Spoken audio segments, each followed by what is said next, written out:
কেমনে কেমনে আল্লাহ আপনাদের এখানে নিয়ে আসছে। তাও বাজারে গেল 10 মিনিট বয়া রইলাম, অটোওয়ালারা অটো থুইয়া সব সাইডে দাঁড়ায় দিছে। এরা কি আমার সাথে কোনো দুশ্মনী করলো কিনা তাও জানি না। গাড়িটা আটকায় ডাইনে বামে উল্টা পাল্টা, 10টা মিনিট ওখানে গেল, অথচ ড্রাইভার কেউ বাড়ি যায় না, ওখানে খাড়াই খাড়ে তামসা দেখে।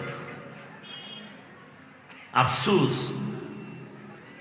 মাত্র কয়েকদিন আগে তারিখটা সুযোগ নাই, খালেদ সাইফুল্লাহ আইয়ুবী সাহেব এখানে আসছিলেন মনে হয় না, খুব অনুরোধ করছেন, হাজী সাহেবের কথা বলছেন, আমার মাদ্রাসায় তিনি গেছিলেন। তো অনেক কষ্টের মধ্য দিয়েও গতকালকে ছিলাম রাজশাহী, আরো 2টা প্রোগ্রাম, আসতে আসতে টাইম লস হয়ে গেল। রাস্তাটাও খুব সুন্দর, আসতে ওখানেও দেরি হইল। আর দেশে তো এখন অভিভাবক নাই, এ কারণে কুত্তা মরলে বিচার হয়, হাতির গলায় ছুরি মারলে বিচার হয় না। আল্লাহ হেদায়াত দান করুন। বিচার হবে কিভাবে? কে করবে বিচার? আর বিচার চায় কারা? নাই তো। গোপনে মুসাফা করলে সব ঠান্ডা শেষ। একমাত্র তোমাদের লাইনের যুবকটা প্রমাণ করে দিল, টাকা দিয়ে সবাইরে কিনতে পারো, আমি হাদিকে কিনা যাবে না। তোমাদেরকেও কিনে ফেলছে সব সব। ভোটের আগের রাত্রে আসবে, ভোর রাত্রে তাহাজ্জুদের বরকতি টাইম, ওই সময় হাদিয়া না নিলে তো কপাল পুড়ে যাবে। আল্লাহ হেদায়াত দান করুন। যাদের ওই পায়খানা খাওয়ার শখ, অন্তত মানুষ হিসাবে বলো যে ভাই আমার ছাগলের দামে কিনিস না, অন্তত গরুর থেকে 1 লাখ বেশি দিন, তো বোঝা যাইবে যে আমি মানুষ। একেবারে একটা মুরগির দামও নাই, ছাগলের দামও নাই, গরুর দামও নাই, একটা মানুষ কিভাবে এটা হতে পারে? এই জমিন থেকে দুর্নীতি কিভাবে বন্ধ হবে? সরকারকে গালি দেন কেন? আপনার বিচার হওয়া উচিত কঠিন। আপনি যদি সুদখোরকে ভোট না দেন, কিভাবে সুদখোর চেয়ারে বসবে? কি আল্লাহ হেদায়াত দান করুন। যার দ্বারা দেশের উপকার হবে, জাতির উপকার হবে, ইসলামের, এমন এক ব্যক্তিকে সহযোগিতা করবে। সহজ কথা, আমাদের কাছে 13 জন প্রার্থী ভোট দোয়া চায়, 13 জন পাশ করবে? কেমনে দোয়াটা করি? ও আল্লাহ, যার দ্বারা দেশের উপকার হবে, জাতির উপকার হবে, ইসলামের উপকার হবে, তাকে তুমি সফলতা দান করো, কামিয়াবি দান করো। এর থেকে আর ভালো দোয়া আছে? আমি যতটা কথা বলতেছি, ইসলাম, কোরআন হাদিস, আল্লাহ রসুলের বাইরে যায় কিনা এটা দেখবেন। যদি কেউ দেখেন যে হ্যাঁ কোরআন হাদিসের বাইরে গেছে, সাথে সাথে দাঁড়ায় আমাকে বলবেন, আমি ভুল স্বীকার করে তওবা করে ফেলব। কোরআন শরীফে যা যা আছে আমি তাই একটু একটু টাচ দিব। কোরআন শরীফে রাষ্ট্রনীতি, রাজনীতি আছে না নাই?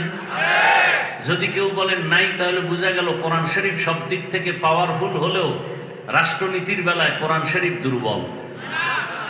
আমি ওই দুর্বল কোরআন মানি না। আমার কোরআন পাওয়ারফুল এবং পারফেক্ট। পৃথিবীর সব নীতি আছে, রাষ্ট্রনীতি থাকবে না কেন? কি সুলাইমান নবী রাষ্ট্র পরিচালনা করেন নাই? গোটা দুনিয়া। বাদশাহ জুলকারনাইন, গোটা দুনিয়া। ইউসুফ নবী মিশরের অর্থমন্ত্রী ছিলেন। ঘটনা কোরআনে আছে না? অস্বীকার করবেন কেন? মানেন না সেটা ভিন্ন, আপনি রাজনীতি ইসলামেরটা করেন না। অনেকে আছে না নামাজ পড়ে না, তার মানে কি সে নামাজ পছন্দ করে না? যদি এমন হয় যে হ্যাঁ পছন্দ করে না, তাকে আর সালাম দেওয়া জায়েজ নাই, গুনাহ হবে, সে মুমিন নাই, বেঈমান হয়ে গেছে। নামাজ পড়েন না এক বিষয়, আর নামাজকে পছন্দ করেন না এটা আলাদা বিষয়। নামাজ না পড়লেও তার ঈমান থাকবে, নামাজকে পছন্দ করি না বললেই সে বেঈমান হয়ে যাবে। পর্দা করেন না, ঈমান আছে, যদি বলেন পর্দা পছন্দ করি না, বেঈমান। বিয়া করে থাকলে বউ তালাক, কারণ মুমিন আর বেঈমানের সাথে বিয়া থাকে না। দাড়ি রাখেন না, কোনো দ্বন্দ্ব নাই, আপনার ঈমান আছে, রাখবেন, মনে আশা আছে। যদি বলেন দাড়ি পছন্দ করি না, সাথে সাথে বেঈমান। তাহলে না রাখা আর পছন্দ না করা কি এক নি? হ্যাঁ, খুব খেয়াল করবেন। আপনাদের সাথে আমার দুশ্মনী নেই, কারো দুশ্মনী নেই। ওলামায়ে কেরাম চায় বুকে লাগাতে, ওলামায়ে কেরাম চায় আমরা সব একসাথে জান্নাতে যাব। ও যুবক, তোমার রক্ত কি এখনো গরম হয় নাই? তোমার জাতি ভাই জীবনকে বিলীন করে দিয়ে গোটা দুনিয়াটাকে গরম করে গেল। রাস্তা দিয়ে হাঁটে আর মানুষ এসে এসে মহব্বতে টাকা দেয়। এই যুবক দেখছো, 50,000 টাকার বান্ডিল, মরণের পরে অ্যাকাউন্ট চেক করা হলো, কোটি কোটি টাকা আছে। তোমরা সাক্ষী দাও, আমি তো ওই জগতে নাই, তোমরা আসো। তোমাদের মোবাইল হলো জীবনের আপন, মা বাবার থেকেও আপন, জীবন থেকেও আপন। বলো তো, ওই ছেলেটা কোনোদিন কি লাইভে এসে টাকা চাইছে? সেও যুবক, আর তোমার চরিত্র কত খারাপ। তুমি সারা রাত মোবাইলে আকাম করার জন্য এমবি লাগবে, সেই এমবির টাকা কোথায়? মায়েরটা চুরি করলা, বাবার টাকা চুরি করলা। তোমার চরিত্র কতটা নিকৃষ্ট, কতটা খারাপ। তোমাকে এই কথাগুলো মাও বলতে ভয় পায়, যদি মাকে মারো। তোমার চরিত্র এত খারাপ যে মা তোমাকে ভয় পায়। আবার তুমি বেয়াদবের মতো গর্ব করো বন্ধুদের সাথে, জানো আমার মা বাবা আমাকে খুব ভয় পায়। ধিক্কার তোর কপালে। মা বাপ ওই সন্তানকে ভয় পায় যেই সন্তান সমাজের চূড়ান্ত চরিত্রহীন এবং বেয়াদব। একটা শিক্ষক ওই ছাত্রকে ভয় করে যেই ছাত্র পুরা প্রতিষ্ঠানের মধ্যে চরিত্রহীন এবং বেয়াদব। চরিত্রহীন আর বেয়াদব ছাড়া কোন সন্তানকে মা বাবা ভয় করতে পারে না, বরং মা ভালোবাসা দিয়ে কপালে চুমা খাবে। তোকে ভয় করবে কেন? তোর চরিত্র খারাপ, তুই চরম বেয়াদব। এ কারণে মা বাপ ভয় পায়, কথা বলে না, ঠেকলে দুই একটা বলে। আর তুই গর্ব করো বন্ধুদের সাথে, আমার আম্মা আমাকে ভয় পায়। ওই মা বাবা চাই কি জানো? ও আল্লাহ, ওরে হেদায়েত দাও, না হয় যেন শুনিও চাকার তলে ঢুকে গেছে। কারণ তোর কারণে মা সমাজে মুখ দেখাতে পারে না। মানুষকে আপনার অমুক ছেলে, আপনার বাবা চুপ হয়ে যায়। ছেলে অমুক জায়গায় একটা মেয়ের চরিত্র নষ্ট করছে, অমুক দোকানে ডাকাতি করেছে, অমুক মুরব্বীর সাথে বেয়াদবি করেছে। মা বাবা লজ্জায় মুখ দেখাতে পারে না। আফসুস, অথচ গোটা দুনিয়া তোমার দিকে তাকিয়ে আছে।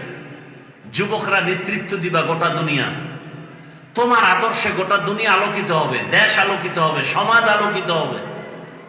একজন ব্যক্তি ডাক্তার জাকির নায়ক, গোটা দুনিয়াবাসী তার জন্য পাগল। কেন? টাকার গরমে, ক্ষমতার গরমে? একমাত্র সুন্দর চরিত্র আর নৈতিক আদর্শের কারণে। তোমার মধ্যে এটা তো আছে, তুমি নিজ হাতে কেন মোবাইল হাতে নিয়ে নষ্ট করো? কেন নষ্ট করো? তুমি 5-7টা বছর মোবাইল পানিতে ফেলে প্রতিজ্ঞাবদ্ধ হও, লেখাপড়া করে doctor, professor, engineer, OC, DC SP হয়ে দাঁড়াও, টাকার পিছে ঘুরো।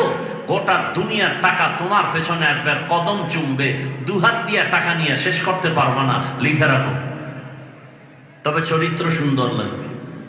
তুমি যত বড় লেখাপড়া করনে ওলা হও, মা বাবার বরদোয়া থাকলে খোদার কসম মরার আগে পঙ্গু হয়ে মরবি। শিক্ষকের বরদোয়া থাকলে জিন্দেগি কোনোদিন সফল হবে না। ওলামায়ে কেরামের বরদোয়া থাকলে জীবন কোনোদিন সফল হবে না। সুন্দর চরিত্র নিয়ে কাজের মহিলার বাচ্চাও যদি হয় লেখাপড়া করে দাঁড়াতে পারো, গরিব, গোটা দুনিয়ার মানুষ তোমাকে মাথায় নিয়ে সম্মান করবে শুধু চরিত্রের কারণে। টাকা দেখবে না, মা বাপ দেখবে না, দেখবে তোমার চরিত্র। গোটা দুনিয়া পাগল করে ফেলবে। সামান্য 2-4 বছর একটু কন্ট্রোল করো, 500 টাকার জন্য কি না অন্যায় করো। চরিত্রকে এভাবে বিলীন করে দিতেছ, এক সময় তো আফসুস করবা, কান্না করেও পাবা না। আফসুস। আল্লাহ সব ভাইকে হেদায়েত দান করুন। ইয়া আইয়ুহাল্লাযীনা আমানুত্তাকুল্লাহা হাক্কা তুকাতিহ। এত বয়ান চলতেছে, ফলাফল শূন্য কেন? এই যে এত আশেকে রসুল, রসুলের আশেক রাস্তা দিয়ে হাঁটলেই তো চিনা যাবে কি ভাই? আর তোমাদেরকে চিনা যাচ্ছে কে হিন্দু, কে বৌদ্ধ, কে খ্রিস্টান? হিন্দু বৌদ্ধ ছেলের সন্তানটাও প্যান্ট শার্টটাই পরা, আমার মুসলমান নবীর আশেকটাও প্যান্ট শার্টটাই পরা। হিন্দু বৌদ্ধ ছেলেটা বিড়ি টানে, আমার কলিজার যুবক মুসলমান রসুলের আশেকটাও রাস্তায় বিড়ি টানে। আমি মুসলমান টুপিওয়ালা, মুসলমান হিসাবে কাকে সালাম দিব? কে হিন্দু, কে বৌদ্ধ, কে খ্রিস্টান, কে মুসলমান?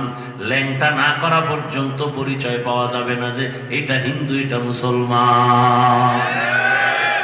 তুকু যাও सुन्नते अहमद को जाओ सुन्नते अहमद को जाओ बा मुहम्मद कैबुअत निस्बतुरा मन अहब्बा सुन्नती कौले रसूल मर्दे का नमाई हम कुन कबूल।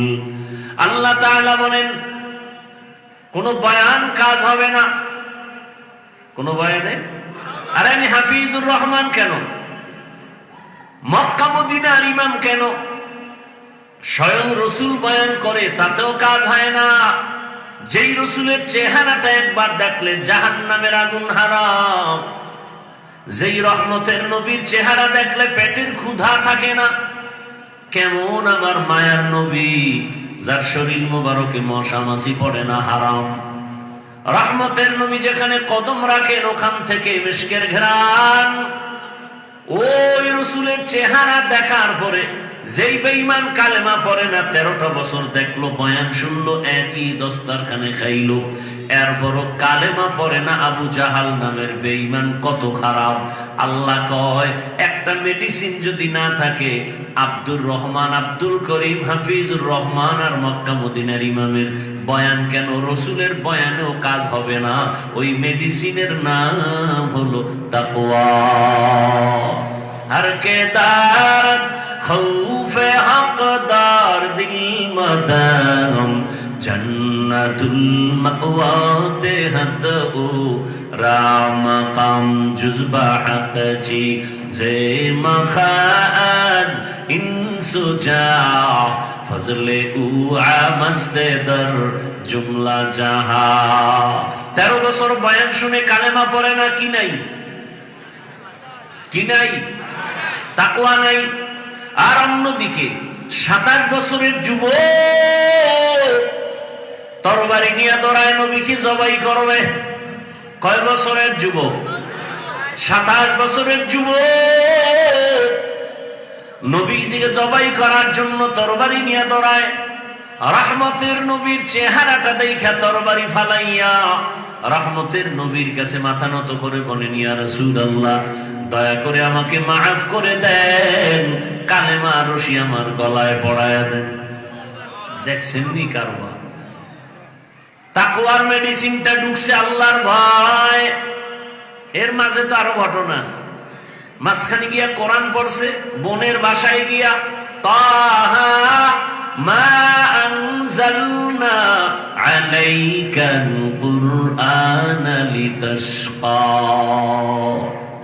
কোরআনের আগুনটা সিনাকে জ্বালায় ফেলছে। ওমর পাগল, 5 মিনিট আগে নবীকে জবাই করার জন্য রেডি, কালেমা রশিনা গায়ে তরবারি নিয়ে দাঁড়ায় বাইতুল্লাহর পাশে হাতিমে কাবায় চিৎকার দিয়া বলে, মক্কার বেঈমানেরা আয়, মুহাম্মদের প্রয়োজন নাই, যদি ইসলামের বিরুদ্ধে কথা বলার সাহস থাকে আমি ওমরের তরবারি যথেষ্ট। রহমতের নবীর চেহারা দেখছে তো পাওয়ার, অন্তরে ঢুকছে এমন পাওয়ার। ওমর এখন যে রাস্তায় চলে, রাস্তায় শয়তান আসে না। ওমর এমন পাওয়ার ওয়ালা, অর্ধ জাহান খেলাফতের দায়িত্ব পালন করেছেন, কোন বডিগার্ড নাই, সিকিউরিটি গার্ড নাই। ওমর রাস্তা দিয়ে হাঁটতেছে, একটা যুবক একটা মদের বোতল হাতে নিয়ে নাচতেছে। হঠাৎ ওমরের চেহারার দিকে নজর পড়া মাত্র পাগলের মতো ভয় পেয়ে গেছে। ওমর যদি মদের বোতল দেখে কথার আগে তরবারি মারবে। আসমানে তাকায়, আসমানের মালিক আমাকে মাফ করে দাও, আর জীবনে মদের বোতল হাতে নিব না, ওমরের তরবারি থেকে তুমি আমাকে বাঁচাও। ওমরে ফারুক রাদিয়াল্লাহু তাআলা আন সামনে আসার পরে বলে, যুবক বোতলটা আমার হাতে দাও। যুবক ভয়ে কাঁপতেছে। যুবক তো আল্লাহর কাছে তওবা করে ফেলেছে অন্তর দিয়া, সাথে সাথে বোতলটা দিল, মদের বোতল, মদ সহ। ওমরের হাতে নিয়ে তাকায় দেখতেছে 1 ফোঁটা মদ ও বোতলের ভেতরে নাই, পুরা বোতলটা সাদা দুধে ভরপুর হয়ে গেছে। हर के दार खौफ हकदार दिल मदाम জন্নতুল মাওয়া দেহত ও রাম কাম জুজবা হক চি জে মাখাজ ইনসুজা ফজলে উআ মস্তে দর জুমলা জাহা। আল্লাহ তাআলা বলেন, ইয়া আইয়ুহাল্লাযীনা আমানুত্তাকুল্লাহা হাক্কা তুকাতিহ, ও মুমিন আমাকে ভয় করো, ভয় করার মতো হক আদায় করে। ওয়ালা তামুতুন্না ইল্লা ওয়া আনতুম মুসলিমুন, মুসলমান না হইয়া কেউ মরণের বিছানায় যাইও না। নবী বলেন, আলা সাবধান হে উম্মত, কুল্লুকুম রাইন, তোমরা প্রত্যেকেই দায়িত্বশীল, কুল্লুকুম মাসউলুন আন রাইয়াতিহি, আল্লাহর আদালতে দায়িত্বের কারণে জবাবদিহিতার কাঠগড়ায় দাঁড়াতে হবে। সাহাবায়ে কেরামদেরকেও প্রশ্ন করলেন, ইয়া রাসূলুল্লাহ, কে দায়িত্বশীল কার উপর? নবী বললেন, অধীনস্থদের গার্ডিয়ান যে তিনি হলেন দায়িত্বশীল অধীনস্থদের জন্য। যেমন সন্তান মা বাবার অধীন, প্রত্যেক মা বাবা সন্তানের দায়িত্বশীল। স্ত্রী স্বামীর অধীন, স্বামী স্ত্রীর জন্য দায়িত্বশীল। ছাত্ররা শিক্ষকদের অধীন, সব শিক্ষকরা ছাত্রদের জন্য দায়িত্বশীল। মুসল্লিদের জন্য ইমাম ও খতিব দায়িত্বশীল। এলাকার ওয়ার্ডের কমিশনার ওয়ার্ডের মানুষের জন্য দায়িত্বশীল। ইউনিয়নের জন্য চেয়ারম্যান দায়িত্বশীল। এমপি তার আসনের দায়িত্বশীল। সরকার প্রধান গোটা দেশবাসীর দায়িত্বশীল। আর উম্মতে মুহাম্মাদের জন্য উলামায়ে কেরাম দায়িত্বশীল। আল্লাহর আদালতে দায়িত্বের জবাব দিতে হবে। এজন্য আল্লাহ অন্য আয়াতে বলেন, ইয়া আইয়ুহাল্লাযীনা আমানু কু আনফুসাকুম ওয়া আহলিকুম নারা আকুদুহান নাস ওয়াল হিজারা আলাইহা মালাইকাতুন গিনাদুন শিদাদুন লা ইয়াসুনাল্লাহা মা আমারাহুম ওয়া ইয়াফআলুনা মা ইউমারুন।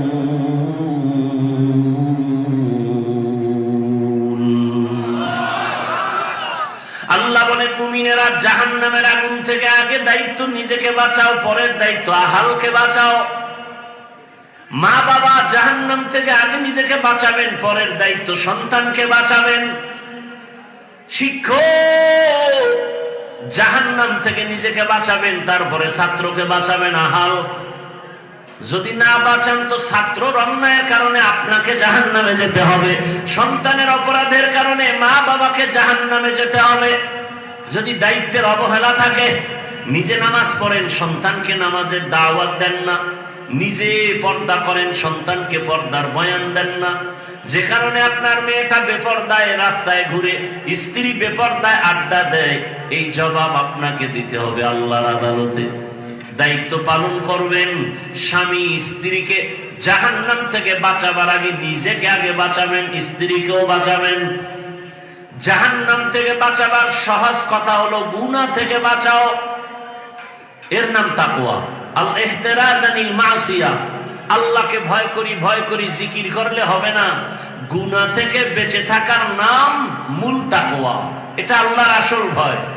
وَأَمَّا مَنْ خَافَ مَقَامَ رَبِّهِ وَنَهَى النَّفْسَ عَنِ الْهَوَى فَإِنَّ الْجَنَّةَ هِيَ الْمَأْوَى। আল্লাহর আদালতে দাঁড়িয়ে হিসাব দেওয়ার ভয়। দুনিয়াতে যারা গুনাহ থেকে নিজেকে বাঁচায় রাখবেন, আল্লাহ ওয়াদা করেছেন আমি তাকে বিনা হিসাবে জান্নাত দিয়ে দিব। আতিনা ফি দারে দুনিয়া না হাসান, আতিনা ফি দারে উকবা না হাসান, ইয়া গিয়াসাল মুস্তাগীসিন ইহদিনা লিফতিখারা বিল উলুমি ওয়াল গিনা। গুনাহ থেকে বেঁচে থাকার নাম তাকওয়া। এরে আমার কলিজার যুবক, পর্দার আড়ালের মা বোনেরা, বৃদ্ধ বাবাজি, আল্লাহর ভয় অন্তরে জমা করো। মিথ্যা কথা বলা হারাম কে না জানে, গালি দেওয়া হারাম কে না জানে, গীবত করা হারাম কে না জানে। কি আপনারা জানেন না? এরপরেও তো গালি দেন, এরপরেও তো গীবত, এরপরেও তো মিথ্যা। নামাজ বাদ দেওয়া হারাম, কে না জানে? 5 ওয়াক্ত নামাজ ফরজ, শুধু তাই? আরে এক নামাজ নিয়ে বয়ান করলে রাত পার হয়ে যাবে। নবী বলেন বাইনাল আবদি ওয়া বাইনাল কুফরি তারকুস সালাহ, বেঈমান আর মুমিনের মাঝখানের পর্দার নাম হলো নামাজ। বেঈমানেরা নামাজ পড়ে না, মুমিনেরা নামাজ ছাড়ে না। ও যুবক বাবারা, তোমার মতো যুবক জেনারেল লাইনে স্কুলে পড়ে, কলেজে পড়ে, চাকরি করে, ব্যবসা করে, 5 ওয়াক্ত নামাজ পড়ে, সত্য কথার সাক্ষী দাও আছে না নাই? তোমার কপালে না জানি কার অভিশাপ লাগছে, তুমি পারো না কেন? তুমি নিজের গর্ব করো না? নামাজ না পড়েও ভালো আছে, কিসের ভালো আছে? তোমার মতো খারাপ দুনিয়াতে আছে কেউ? তোমার চেহারা আয়নার সামনে নিয়ে দেখছো আগের থেকে কতটা খারাপ দেখা যায়? 40 বছর পর্যন্ত যুবকের চেহারা নষ্ট হবে না, অথচ তোমার 25 থেকে 26, 27 বছরের কেন চেহারা ঝলসে গেল? চেহারা কেন দেখতে মজা লাগে না? চেহারায় কেন নূর নাই? সারা রাত দরওয়াজা জানালা বন্ধ করে মোবাইল হাতে নিয়ে কি পরিমাণ গুনাহ করো। রাইসুল মুফাসসিরিন আব্দুল্লাহ ইবনে আব্বাস রাদিয়াল্লাহু আনহু বলেন, গুনাহ করলে মানুষের নগদ শাস্তি 5টা। কয়টা? 1 নাম্বার, চেহারার নূর চলে যাবে, চেহারার আকর্ষণ থাকবে না, দেখলে মায়া লাগবে না। তুমি তো বয়ে বয়ে আশায় আছো, কত মাইয়া ঘুরে, তোরে জবাই করার জন্য ঘুরে রে বদমাস, আর তোরে ফকির বানাবার জন্য ঘুরে, তোর থেকে সব খাইয়া এরপরে দেখবি হিজরত করছে নাই। না না না না না, কেমনে এটা বিশ্বাস করি? 13 জিল কোরআন শরীফ লইয়া 13 বার কসম। হ্যাঁ, ওরে ভালো করে মনে রাখিস, তোর সিরিয়াল যত, তোর পেছনে যে মেয়ে ঘুরে ওর সিরিয়ালটাও তত। আল খবিসাতু লিল খবিসিন, তুই যেই নাম্বারের খবিস, ওর তোর ওই মাইয়াটাও সেই নাম্বারের খবিসা। তুই যদি 4 মাইয়ার উপরে হামলা করে 5ম মেয়েটার উপরে হাত লাগাও, ওই মাইয়া 4টা ছেলের উপরে হামলা করে 5ম ছেলে তোর উপরে হাত লাগাইছে। অবিশ্বাস করো? আল্লাহর কোরআন অবিশ্বাস করো কেন? তোর চরিত্র যেমন ওই মাইয়ার চরিত্র তেমন, কোনো ডিফারেন্স নাই। এবার তোর কপালে বিয়া নাই। এই যুবকেরা, কি নাই? নাই নাই নাই। যদি থাকে বিয়া তো বউ নাই। কি নাই? জল্লাদ। কয় মাইয়ার জীবন নষ্ট করছো? 1 মাইয়া আসবে জল্লাদ হইয়া, এবার জন্মের তলে 14 পুরুষের জাল মিটাই দিবে, কত ধানে কত চাল। এবার বুঝে লও। আল্লাহ হেদায়েত দান করেন। ও আমার যুবক বাবা, বেয়াদবি ক্ষমা চাই, রাগ করিও না রে যুবক। আমি কাউকে দূরে সরাবার জন্য আসি নাই, বুকে লাগাবার জন্য আসছি। আমি পাও ধরার জন্য আসছি। আমারে 200 হাতের একটা তার লাগায় মাইকের ফোন কানে দে, আমি মাঠে মাঠে পাও ধরবো, আর বয়ান মুখে মুখে বয়ানও করবো, পাও ধরবো। যদি পাও ধরে একটা যুবকের ফিরায় বলতে পারি, আর আমার রসুলের কাঁদাস না, আমার রসুলের আর দাড়ি কাইটা নবীর কলিজা আঘাত দিস না, আমার রসুলের সামনে দাড়ি কাটা অবস্থায় কেমনে দাঁড়াবি রে যুবক? আমার রসুলের সামনে কেমনে দাঁড়াবি দাড়ি ছাড়া? লজ্জা কি লাগবে না? কেমন আশেকে রসুল হইছ? আশেক হবি তো 1000 বছরের পরের কথা। তুই মুসলমান হইছ কিনা হিসাব কর। নামে মুসলমান হলে কোনো কাম হবে না। এই মুসলমানের মধ্যেই তো রসুল বলে গেছেন 72 দল জাহান্নামে যাবে, আর মাত্র 1 দল জান্নাতে যাবে।